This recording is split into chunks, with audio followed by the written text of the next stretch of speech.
श्री कृष्ण गोविंद हरे मुरारी, हे नाथ नारायण वासुदेवा। श्री कृष्ण गोविंद हरे मुरारी, हे नाथ नारायण वासुदेवा। श्री कृष्ण गोविंद हरे मुरारी, हे नाथ नारायण वासुदेवा। हे नाथ नारायण वासुदेवा। हे नाथ नारायण वासुदेवा। तो सभी पुण्यात्मा पूरी एकाग्रता के साथ देखिए, मैं आपको पहले बता रहा हूं, जैसे डॉक्टर या वैद्य जब बताता है तो आप एक एक क्या परहेज करना है, कैसे दवा लेनी है। क्यों? आप अपने को शरीर मानते हो, शरीर के रोगों को मिटाना चाहते हो। ऐसे ही अगर आप अपने मन में आए हुए रोगों को मिटाना चाहते हो तो पूरी एकाग्रता के साथ सुनेंगे, अन्यथा इधर सुनोगे उधर सफा हो जाएगा, इधर सुनोगे उधर सफा हो जाएगा, नतीजा ठन ठन गोपाल रह जाएगा। तो कल हमने आपसे चर्चा की कि धृतराष्ट्र ने पहले श्लोक में अपने और पांडु पुत्रों के विषय में प्रश्न किया था संजय से। उसका उत्तर संजय ने दूसरे श्लोक से 19वें श्लोक तक दिए। वहां हमारा मन नहीं लगना चाहिए था। क्यों? उससे हमें क्या लेना देना कि तेरे पक्ष में कौन खड़ा है, उसके पक्ष में कौन खड़ा है। बस आपको तो समझना है, मेरे पक्ष में हमारे गुरुदेव, जिनको आप अपना गुरु मानते हैं, और भगवान, वो हमेशा खड़े हुए हैं। अब संजय भगवत गीता के कल जो मैंने कहा था प्राकट्य का प्रसंग, और आज वही दिन है।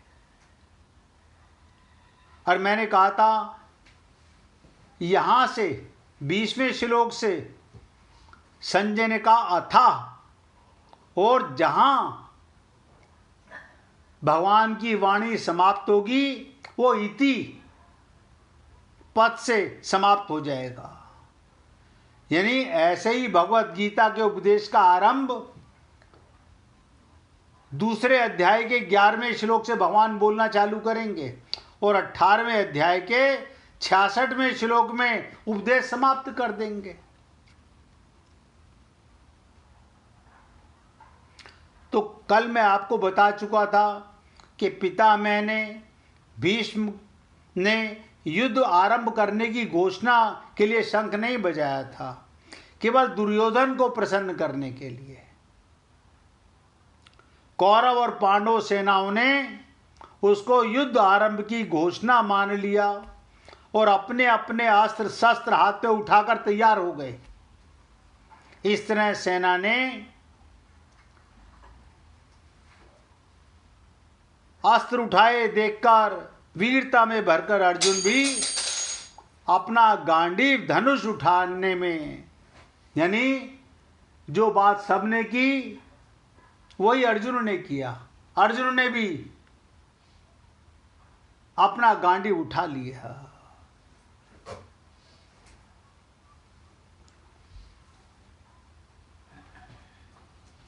तो यहां पर जो कल मैं आपको बता रहा था कि संजय बता रहे हैं, जब आपके पुत्र दुर्योधन ने पांडवों की सेना को देखा तो वो भागा भागा द्रोणाचार्य जी के पास गया, परंतु जब अर्जुन ने कौरवों की सेना को देखा तब उनका हाथ सीधे गांडीव धनुष पर गया। इससे मालूम होता है कि दुर्योधन के भीतर भय और अर्जुन के भीतर निर्भयता, उत्साह, वीरता।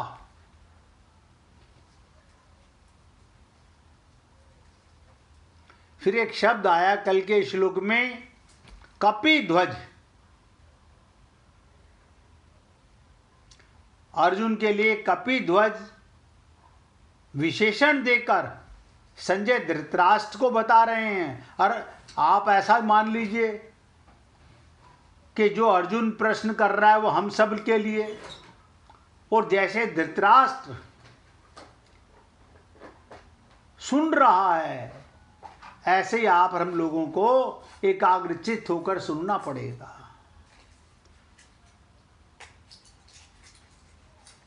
कहते हैं कि संजय धृतराष्ट्र को अर्जुन के रथ की ध्वजा पर विराजमान हनुमान जी का स्मरण कराते हैं कि हे राजन, अर्जुन की ध्वजा पर हनुमान जी विराजमान है। ये मैंने कल आपको बताया था, अगर भूले ना हो, कि जब पांडव वन में रहते थे तब एक दिन अकस्मात वायु ने एक दिव्य सहस्त्र दल कमल लाकर द्रौपदी के सामने डाल दिया। उसे देखकर द्रौपदी बहुत प्रसन्न हुई और उसने भीमसेन से कहा कि वीरवर, आप ऐसे बहुत से कमल ला दीजिए। द्रौपदी की इच्छा पूर्ण करने के लिए भीमसेन वहाँ से चल पड़े। और जब वो कदली वन में पहुँचे तब वहाँ उनकी हनुमान जी से भेंट हो गई। उन दोनों की आपस में कई बातें हुई। अंत में हनुमान जी ने भीमसेन से, ध्यान दीजिएगा, भीमसेन से वरदान मांगने के लिए कहा हनुमान जी ने। तो भीमसेन ने कहा, मेरे पर आपकी कृपा बनी रहे। देखिएगा, इस पर हनुमान जी ने कहा, हे वायुपुत्र, जिस समय तुम बाण और शक्ति के आघात से व्याकुल शत्रुओं की सेना में घुसकर सिंहनाद करोगे, उस समय मैं अपनी गर्जना से उस सिंहनाद को बढ़ा दूंगा। इसके सिवाय अर्जुन के रथ की ध्वजा पर बैठकर मैं ऐसी भयंकर गर्जना किया करूंगा जो शत्रुओं के प्राणों को हरने वाली होगी। ऐसा क्यों कहा? अर्जुन की ध्वजा पर क्यों विराजमान थे हनुमान जी? क्योंकि अर्जुन की ध्वजा पर नहीं, उस रथ पर जहां भगवान विराजमान हैं, वहां पर उनके भक्त हनुमान सदा विराजमान होंगे। तो कहा, जिससे तुम लोग अपने शत्रुओं को सुगमता से मार सकोगे। इस प्रकार जिनके रथ की ध्वजा पर, ध्यान दीजिएगा, अगर आप अपने साथ, हनुमान जी कौन है? संत समाना। मैंने रामचरितमानस में आपको निवेदन किया था, यूं तो संतों की बहुत चर्चा है, लेकिन 3 संतों की विशेषता चर्चा है। हनुमान जी, काकभूषुंडी जी और भरत जी। तो हनुमान जी विराजमान हैं, उनकी विजय निश्चित है। जिसका ध्यान अपने गुरु में और भगवान में है, वो 100% इस भवसागर से पार जाएगा ही। तो धृतराष्ट्र ने अपने प्रश्न में पांडवा कहा, अतः धृतराष्ट्र को बार बार पांडवों की याद दिलाने के लिए संजय ने यहाँ पांडव शब्द का प्रयोग किया। और क्या कहता है कि पांडव सेना को देखकर दुर्योधन तो गुरु द्रोणाचार्य जी के पास गए थे, और जो वचन बोलते हैं वो आपको बताए गए पीछे। परंतु अर्जुन कौरव सेना को देखकर जगत गुरु भगवान श्री कृष्ण अंतर्यामी जो हैं, मन बुद्धि आदि के प्रेरक। मैं कई बार आपसे कहता हूं ना, जानत है प्रभु सबके मन की। अब आप हम लोग नहीं समझ पाते। ऐसे भगवान श्री कृष्ण ने सूरवीरता, उत्साह और अपने कर्तव्य से भरे हुए आगे कहे जाने वाले वचन बोलते हैं। अर्जुन ने क्या कहा भगवान श्री कृष्ण से, अब उसे ध्यान से सुनिएगा। मैं ऐसा महसूस कर रहा हूं, सही या गलत आप बताएंगे। मैं संस्कृत में कुछ बोलता हूं, उसमें आपका मन हटने लगता है, क्योंकि सब संस्कृत के जानकार नहीं हो सकते। और मैं सोचता हूं क्यों ना हम अपनी भाषा में इसकी चर्चा करें, जिससे आपका ध्यान, वरना होता क्या है, हमारे गुरुदेव जब संस्कृत के श्लोक बोलते हैं तो लोग कहते हैं आपके गुरुजी का सत्संग अच्छा तो बहुत है, लेकिन जब वो संस्कृत बोलते हैं तो ध्यान हमारा कहीं से कहीं चला जाता है। और मैं चाहता हूं आपका ध्यान कहीं भी ना जाए, आपके ध्यान एकाग्र हो। तो उसी भाषा में आपके साथ चर्चा करूंगा जिस भाषा को आप हम लोग पूरी तरह से हृदयंगम कर सकें।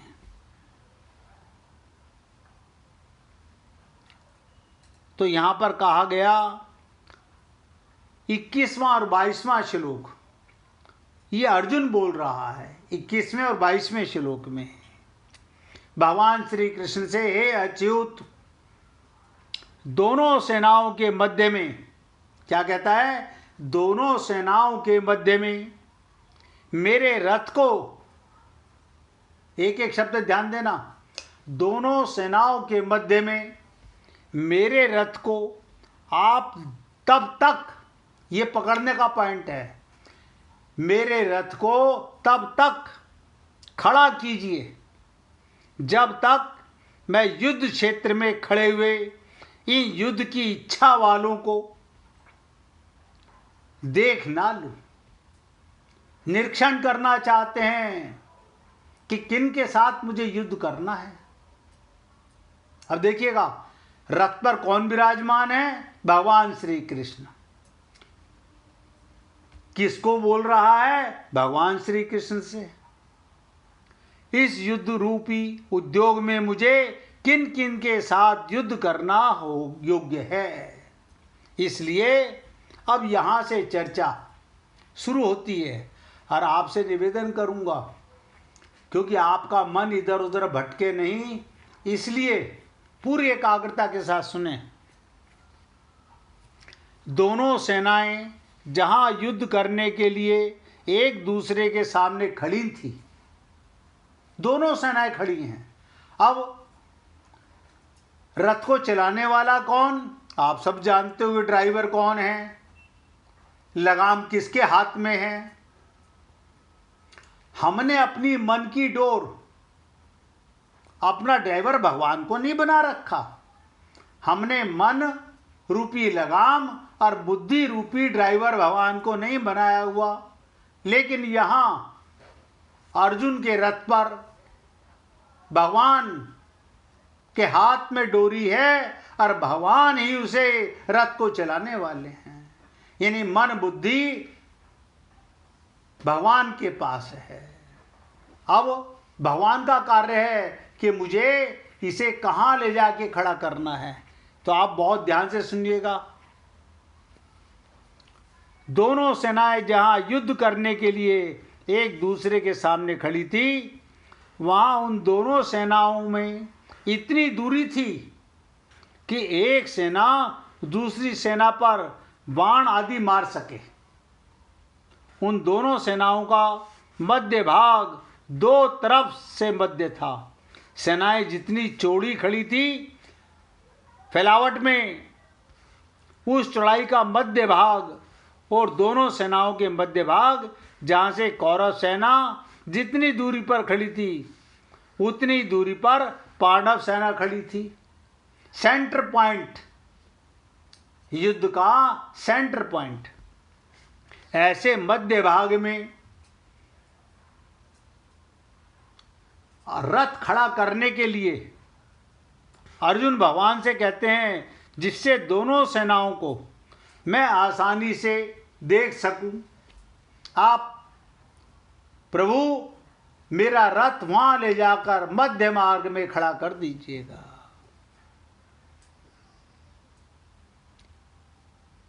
तो कहने का तात्पर्य, यानी एक तरीके से तो कहा जाता है जो कोचवान होता है उसको आज्ञा दी जाती है। शब्दों में यहाँ यही आएगा कि अर्जुन ने, लेकिन ये भगवान को आज्ञा नहीं, भगवान तो स्वयं सारथी बने हैं। आपके भी रथ पर भगवान ही विराजमान है, लेकिन आप और हम लोग भगवान को भूलकर अपना मन बुद्धि, माइक मन माइक बुद्धि से अपने रथ को चला रहे हैं। ये शरीर एक रथ है और इसमें मन बुद्धि सबके पास है। और अपनी डोरी भगवान को सौंपो, गुरु को सौंपो, उन्हें ड्राइवर बनाओ, तो विजय सुनिश्चित है। और अगर आप अपने को बहुत ज़्यादा काबिल, विद्वान, योद्धा माने, ज्ञानी माने अपने मन बुद्धि से, तो 100% हम हारेंगे। तो सेनाओं के बीच में खड़ा करने की आज्ञा देता है। फिर भगवान दोनों सेनाओं के बीच में, अब ध्यान दीजिएगा, यहां पर भगवान की, अगर भगवान के हाथ में डोरी है, भगवान रथ को हाँकने वाले हैं, तो भगवान कहां ले जाके खड़ा करेंगे? बीच में रथ को खड़ा करके कुरुवंशियों को देखने के लिए कहता है अर्जुन। और अंत में दोनों सेनाओं के बीच में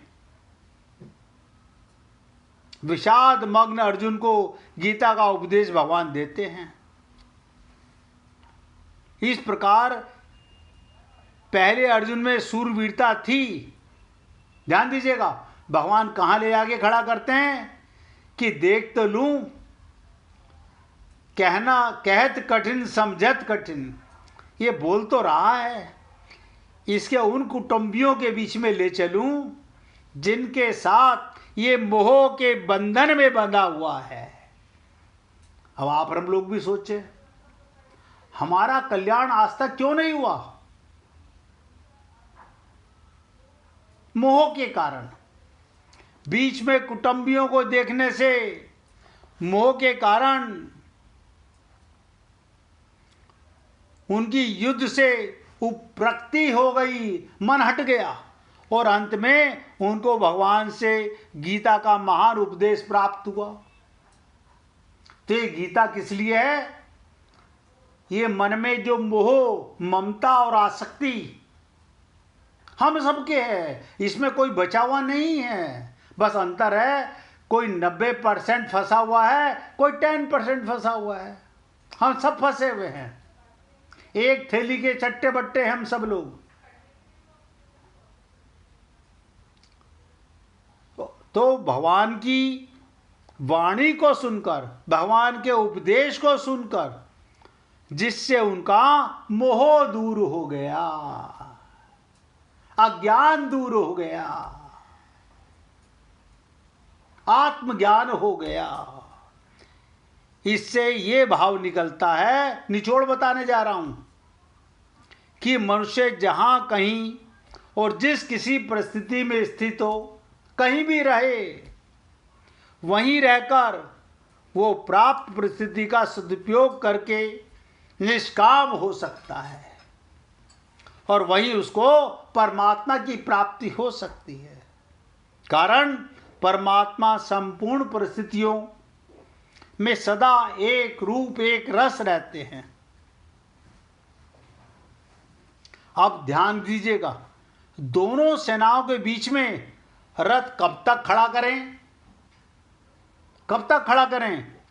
इस पर अर्जुन कहते हैं कि युद्ध की इच्छा को लेकर कौरव सेना में आए हुए सेना सहित जितने भी राजा लोग खड़े हैं उन सबको जब तक मैं देख ना लूं, गुरु के पास जाने से पहले आप भी भगवान के पास जाने से पहले अपने पक्ष में खड़े हुए लोगों को और विपक्ष में खड़े हुए लोगों को देख लो, समझ लो, क्योंकि भगवान के पास जाने के बाद ये सब अपना और पराया अंधकार है, माया का प्रभाव है। मन और बुद्धि के ऊपर माया हावी हो चुकी है। क्यों? भगवान सूर्य सम है, संत महात्मा भी प्रकाश स्वरूप हैं। वहां जाने के बाद अंधकार मिट जाता है।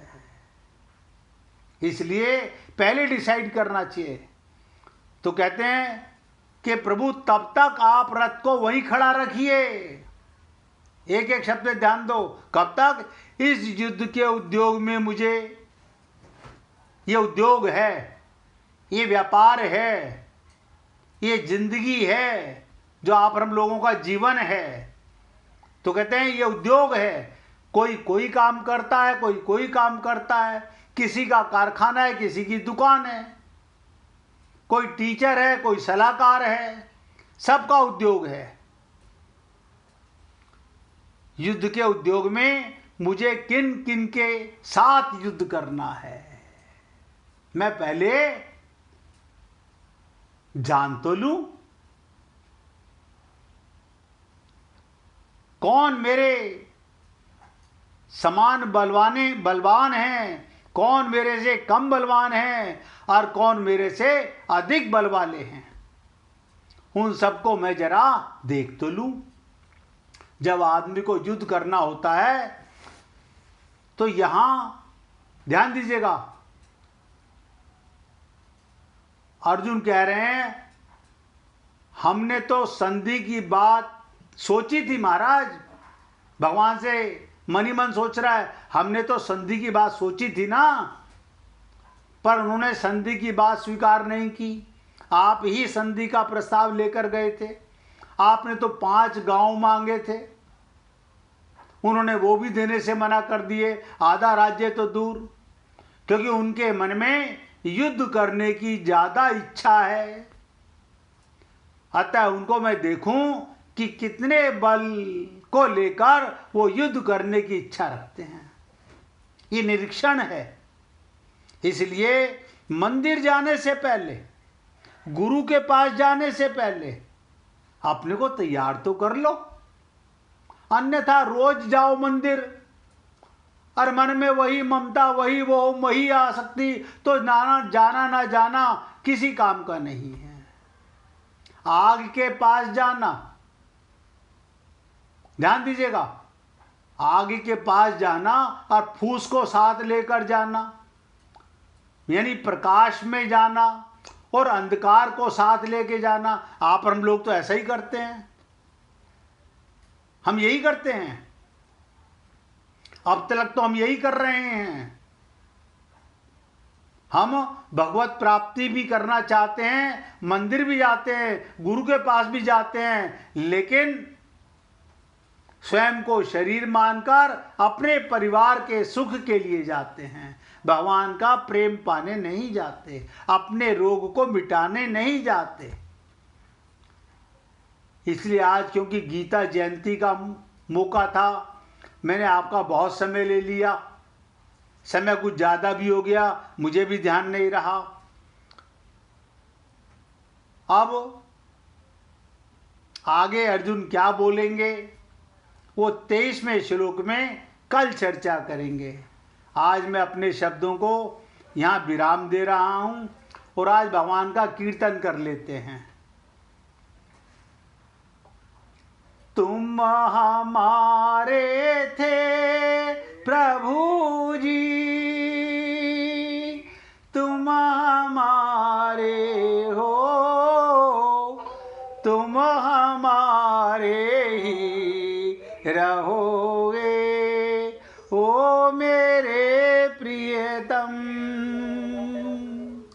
तुम हमारे थे प्रभु जी, तुम हमारे हो, तुम हमारे ही रहोगे ओ मेरे प्रियतम।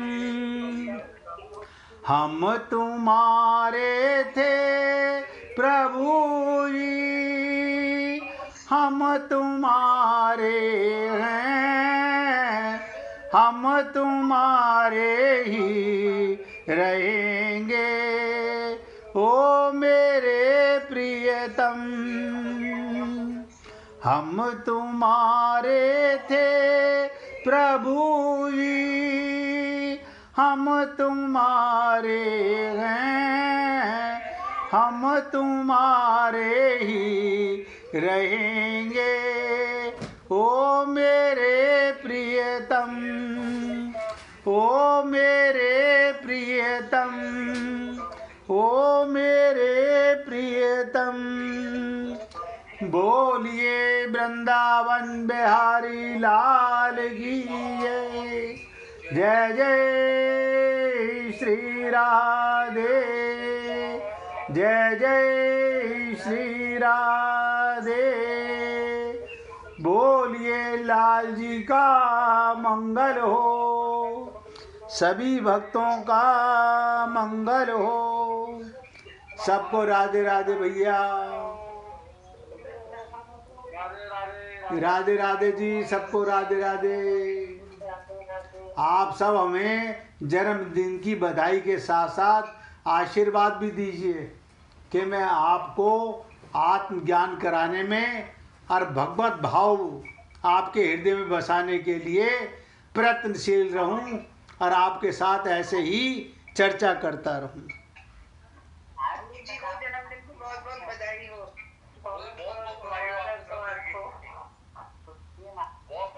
राधे राधे जी, राधे राधे, राधे राधे जी, राधे राधे जी, राधे राधे।